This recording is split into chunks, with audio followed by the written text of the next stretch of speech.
Buenas noches. Mi nombre es Jafisa Díaz y quiero presentarles este trabajo sobre la lengua latina.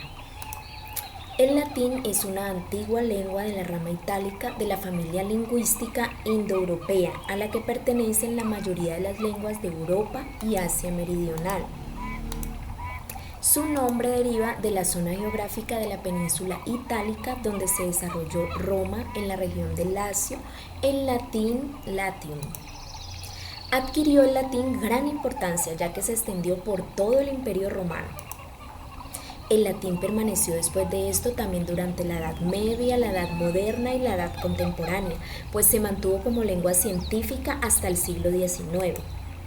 El latín originó un gran número de lenguas europeas denominadas lenguas romances o lenguas románicas, por ejemplo el portugués, el gallego, el español, el asturleonés, el aragonés, el catalán, el occitano, el francés, el valón, el retorrománico, el italiano, el rumano y el dálmata. El latín fue lengua oficial del imperio en gran parte también de Europa y África septentrional junto con el griego. El alfabeto latino, derivado del alfabeto griego, es ampliamente el alfabeto más usado del mundo con diversas variantes de una lengua a otra. También ha influido en las lenguas o palabras de las lenguas modernas, debido a que después de la caída del Imperio Romano continuó usándose en toda Europa como una lengua franca o una lengua vehicular. Esa es aquella que media entre dos personas de lenguas maternas diferentes para poder como que se entiendan. Y también el latín siguió de apoyo en las ciencias y en la política, sin ser amenazada por lenguas que apenas estaban en auge como el castellano o el francés. Bueno, algo muy importante es que la Iglesia Católica la usa como lengua litúrgica oficial, sea tanto en el rito romano como en el rito latino. Sin embargo, vale la pena aclarar que después del Concilio Vaticano II se permiten el uso de lenguas vernáculas o lenguas nativas en lenguas de cada sitio, de cada lugar. El latín también se usa para los nombres binarios de la clasificación científica de los reinos animal y vegetal. También el latín sirve para denominar figuras o instituciones del mundo del derecho, como lengua de redacción del Corpus Inscriptiones Latinarum y en artículos de revistas científicas publicadas total o parcialmente en esta lengua latín. Bueno, la clasificación del latín escrito según la cronología es, primero que todo, el latín arcaico, desde los orígenes que abarcan el año 600 a.C. hasta el siglo III a.C.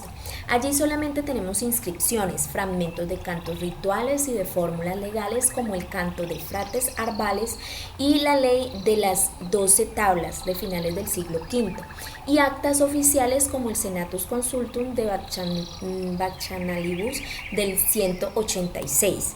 Tenemos una segunda etapa que es el latín preclásico, entre el siglo III y I antes de Cristo.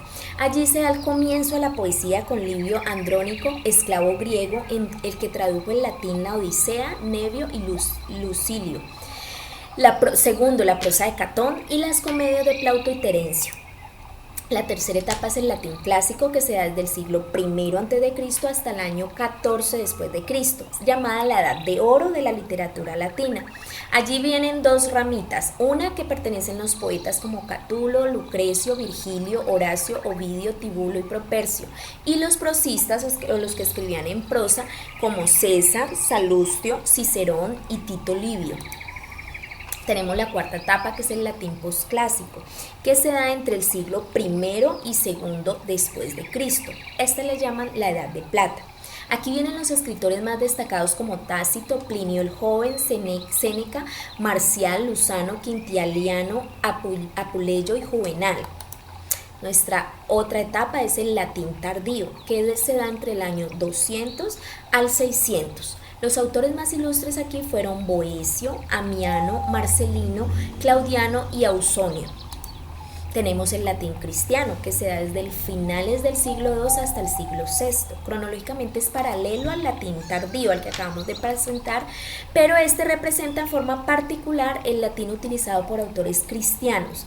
Aquí vienen los más notables, como son Tertuliano, Cipriano, Lactancio, Jerónimo, Ambrosio de Milán y San Agustín de Hipona.